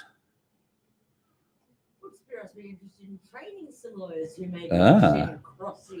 Would you be interested in training people to cross over, if you like, into your realm of thinking? Lawyers. I don't suppose you can, because they'd have to be. They'd already have to be fully integrated into the cabal system first. Yes. Well, what is happening is this. When there's a buck, I'll tell you what did happen. There was a friend of mine, unnamed, who was facing some rather serious dodgy charges, incitement and all that. He's a very prominent rebellious individual, right, who fell foul of the authorities. So they slapped him with a whole bunch of stuff. And he eventually came to me, and I explained to him how to get out of it. And here's what did happen. His $10,000 a day barristers took my submissions to their court case, put them up to their judge, and away with the charges. And I'm like, where's my $10,000? Wow. So the way it works in my world is that if you find the gold, I'll jump on that, I'll pick it all to pieces, and that's how we train them. So it isn't a case of them learning, it's a case of they're following like crows behind me. Yeah. So guys like me win the cases, and then guys like him cash in, and that's the way it works. Yeah. So Seagulls looking for a chip. Yeah, that's it. Seagulls looking for a chip. That's a better one. Seagulls looking for a chip. Yeah. And that's really how it's always been. They're too lazy to do the work. I did the work. I found the laws. And that's why you and I are speaking today, because I did the work. Yeah. Anyone can do it. Anyone can do it. You just got to go and do the research. But when I say anyone, you know what I mean. Anyone who knows that. You've got to do the research. You've got to be able to spend the time, I think, because there is a lot of reading involved, a lot of learning involved, a lot of talking to other people. Spiros, I'm sure you would be very happy to answer questions all night. But I know that there is another bottle of Prosecco somewhere in your house, and it's obviously out of arm reach. So I wouldn't like to delay you further from it. You've been very generous with your time tonight. Thank you very much. And I would love to have you back on the show again in the coming weeks. I know I'm going to get a flood of emails. I'm just going to send them to you, asking what to do about setting up in different states. I'm happy to help in Queensland, in New South Wales, in the Northern Territory. I've got people that are interested too. I can hand those people over. But once again, as you explained, it is a fairly big job, the administrator's job. There is going to be a lot of mail coming in. There will be presumably quite a few checks and fines and notices and all that sort of stuff that will be coming in. So whoever is going to be the administrator is going to need something of a storage facility as well. Or is that something that's looked after? I got asked the question today by someone who was interested in the Treasury side of it, because they are an auditor, an accredited auditor. They love numbers. Really exciting person. But just the kind of person you want to look after the numbers. His first question was, is it a paid position? I said, well, I don't know how it could be paid at the moment, because the only thing I've heard about is people sending in money for paying off their fines, not paying the people they're sending the checks to. So can I assume that this would be a voluntary, or these are voluntary positions initially? Well, I think at the end of the day, like my predecessors, we lead, all good Spartan Kings lead from the front. We lead by example. I don't charge. And that's what a community is. Yeah. Because once you start putting a price on how far you're prepared to go to help your fellow man, then it loses all of the benefit that you sought to gain. The whole point of being a team is we're all the same. We eat from the same bucket. I'm no better than anybody else. As I said, I pulled out Excalibur because I could. As soon as this war's over, I'm putting Excalibur back. I'm not interested. But so my attitude is, I don't want anybody who is looking for a job, because there's plenty of jobs out there. This isn't that. This is, this isn't that. And so you can tell him that at the moment we're not offering any jobs, but we would love all the help we can get. Well, he's in Peru at the moment, so that particular fella is in Peru. So he's very keen to come back to Australia and help, but I think he's kind of looking for a job as well. So with a bit of luck, it'll work out both ways, and we'll get him back here. Once again, thank you very much for your time tonight, Spiros. I've learned a great deal. I'm sure our viewers and everybody in the room has learned a great deal tonight about the trust, and particularly the community council. So what do you think, folks? Is that something we can get going up here? It's something we really want to get involved with. The Voice of Freedom will get right behind it. It's very difficult for me to become the mayor of anywhere at the moment, because I'm pretty much going everywhere. So I won't be putting myself up for anything like that. And the fact that I'm basically homeless, I can sort of move around the country. I could be the mayor of everywhere, I suppose. We can give it a go. No, the Aussie Cossack wants to be the mayor of everywhere, I think. Yeah. We might just leave that job for you, Spiros. Mate, thank you. Oh, yep.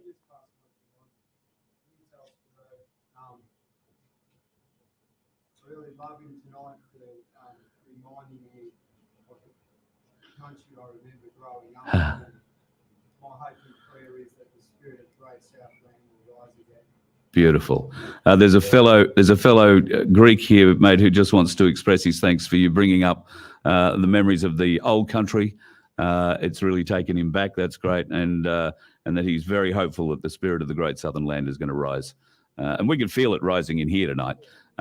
What we need for it, folks, is to keep rising tomorrow, the day after, the day after, the day after. So hopefully we've got a couple of mayors from a couple of suburbs in here. I know we've got people from Noosa. I know we've got people from Caloundra. We've got people from Gympie, Buderim, Nambour, all over the place. So we've got plenty of potential mayors.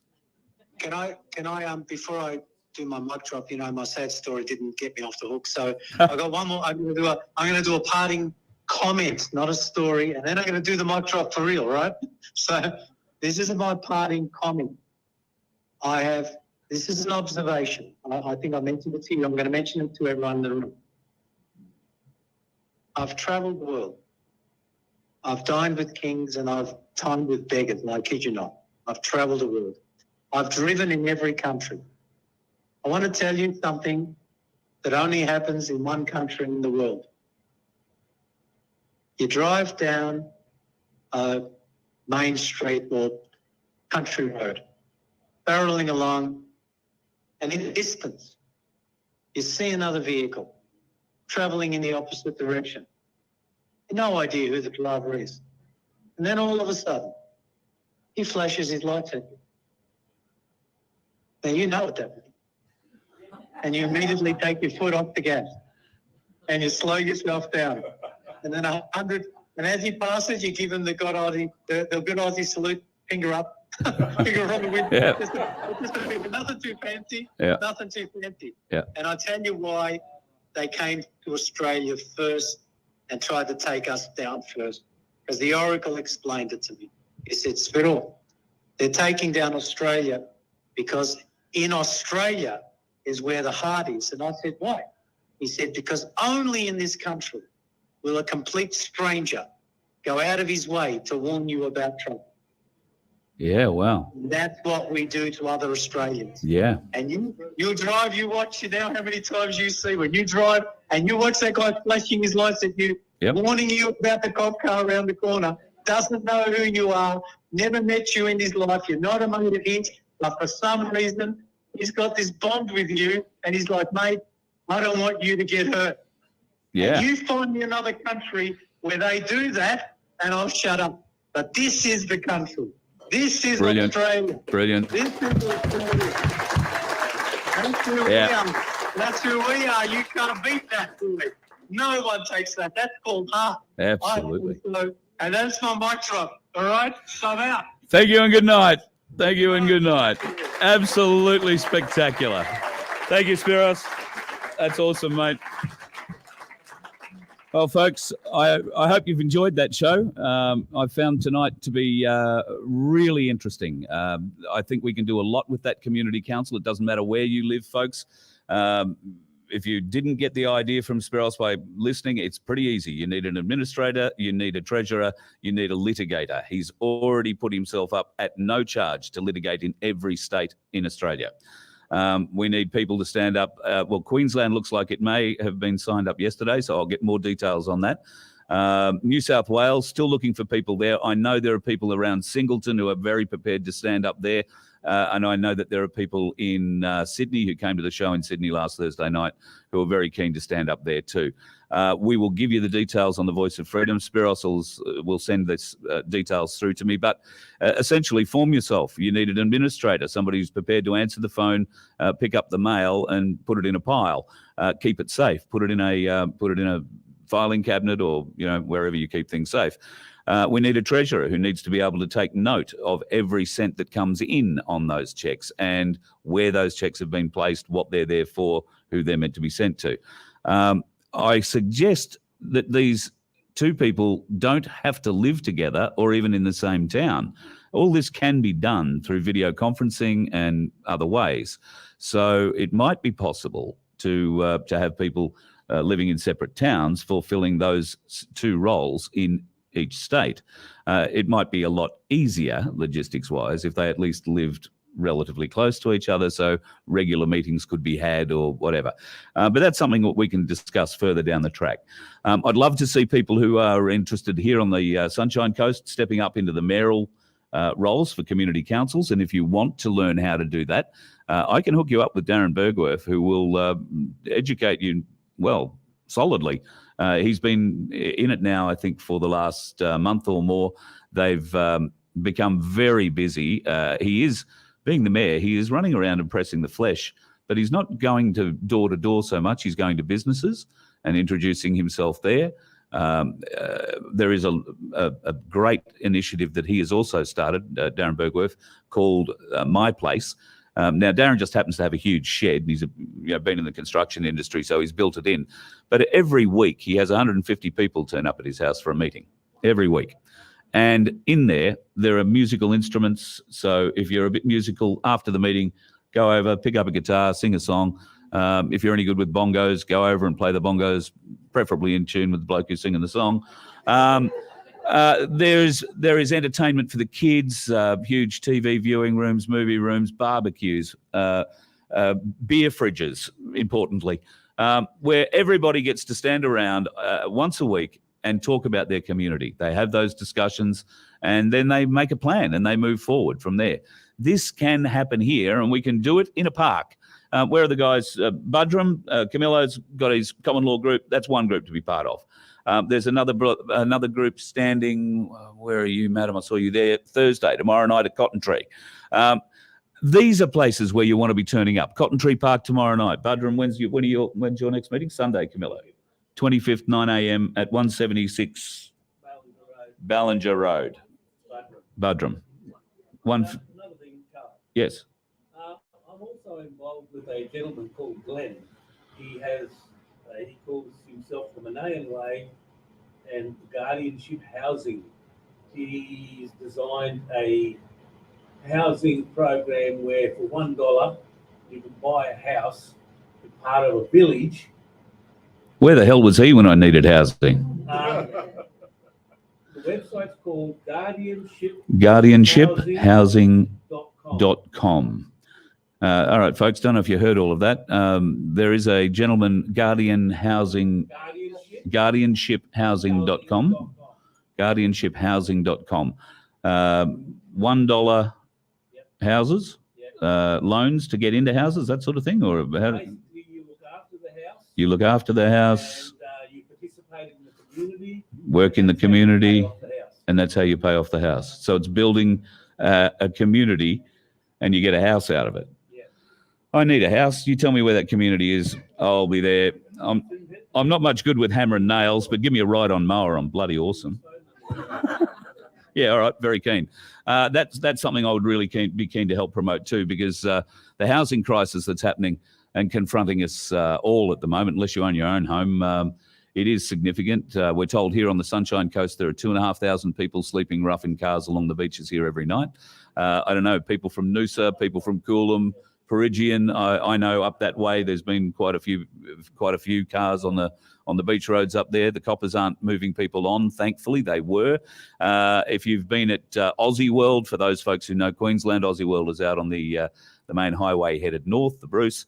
There is a big car park that they've developed across the road from Aussie World, across the freeway. Out there every night, there's probably 20 or 30 vehicles camped out there every night. Some of them stay there for days on end. Some of them move on, go and find another car park. I think you can stay there for a few days without being hassled. But every night there are 20, 30, sometimes 50 or more vehicles out there. That's how bad this situation is. So guardianhousing.com, if you're in that sort of a situation and you're looking to, guardianshiphousing.com, I'll get that right, beg your pardon. Guardianshiphousing.com. If you're in that situation and the idea of getting into a house and building a community works for you, go and explore it. I don't know where the communities are, don't know where the villages are, but let's face it, if you need somewhere to live and you need people around you, as Spiros was saying, it takes a village to raise kids these days. So it could be a really, really great place to, always did. Yeah, always did. And it wasn't the best kind of raising. You know, I wonder why that's why the predominant demographic of my audience is over 50, because we've experienced that. We grew up with that. Whereas everybody, no, maybe not everybody, but those who are under 40 certainly have never been exposed to those sorts of things. So, yeah, it's a bit of a rough time. So guardianshiphousing.com, go and check that one out. I haven't had a look yet, but I certainly will be having a look a little bit later. Any more questions for me, folks, before we let everybody go off to bed? I've been going for nearly 2 hours. So nothing for me? You're all bored? Oh, no, yes, sir?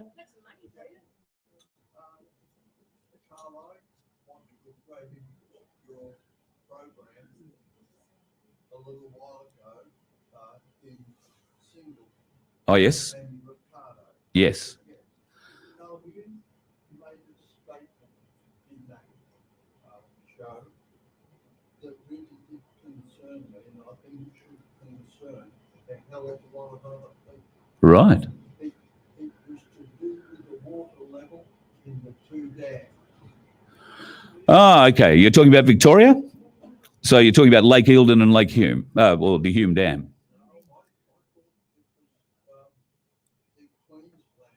No, Victorian dams. Talking about the snow runoff. Yep. 95% the Hume Dam is currently sitting at. No, sorry, beg your pardon. The Hume Dam is at 100%. 95% is what Lake Eildon is. In the past, they usually drop the water in Lake Eildon to 75 or 70%, and they do that through the winter months. They just increase the flow rate. It puts a bit more water down the Goulburn. The Hume puts a bit more water down the Murray. This year, for some reason, they've decided not to open the gates. So they've left Lake Eildon at 95%. Now, I don't know if people know Victoria. Lake Eildon is at the foot of the Victorian Alps. So when the melt comes, and this year Victoria has had the largest snow season in its history, and they even had more snow last weekend. When the melt comes, and that'll come this weekend, when all that rain system hits the snow, that's going to start melting the snow real fast. And all that water is going to run down the mountains, run down the creeks, and run straight into the Hume and run into Lake Eildon. Where is it going to go? It's going to flood the Goulburn Valley. The whole citrus growing area, that food bowl through there, is in great danger from Echuca south. Yes, mate. Yeah, about 4 or 5 days ago, my youngest daughter and her bloke came back from a trip to Waterfront Hotel. Yep. 5 days ago, already the paddocks and the back streets are filling up. Yep. Absolutely. Well, I can tell you that driving down to Singleton and around out of Sydney, we went out to Katoomba and had a bit of a look out there too. There is a lot of water already down there. The ground is already soaked. So it's not going to soak anything up. It is just going to lie on top. So, yeah, they're working hard at us. And if anybody's been watching Robert Deutsch recently, Robert's been, been working very hard on both New Zealand and Australia. And look, while Robert is an interesting soul, and I've had some interesting dealings with him myself, I don't think you'll ever see him on my program, not because I won't have him, but he won't come. He is very smart when it comes to the weather. And I've yet to see anything out of him that's failed. So, yeah, very strong indeed. So if that's it, folks, let you go. Thank you very much. It's been wonderful being here tonight. Thank you. If you have thrown in $1 into our bins, I tell you what, if I get enough for an ounce of gold tonight, I will go and buy an ounce of gold on Friday and we'll start a bank. You can all have a credit card for $1 each. How's that? It'll work that well. Thanks, mate. Thanks. So thanks, folks. And you guys at home too. Thank you very much for your night. And we'll see you again tomorrow. We're going to have a bit of a chat with Fitz tomorrow, and we're going to talk about Magna Carta 1215 and some of the rather interesting things that have been coming into play recently. There are a number of thoughts going around, and if you're a Dick Yardley follower, you might want to be watching tomorrow night. We're going to have a fun You let night. one ant stand up to us, then they all might stand up. Those puny little ants outnumber us 100 to 1. And if they ever figure that out, there goes our way of life. It's not about food. It's about keeping those ants in line. That's why we're going back. Does anybody else want to stay? Let's ride!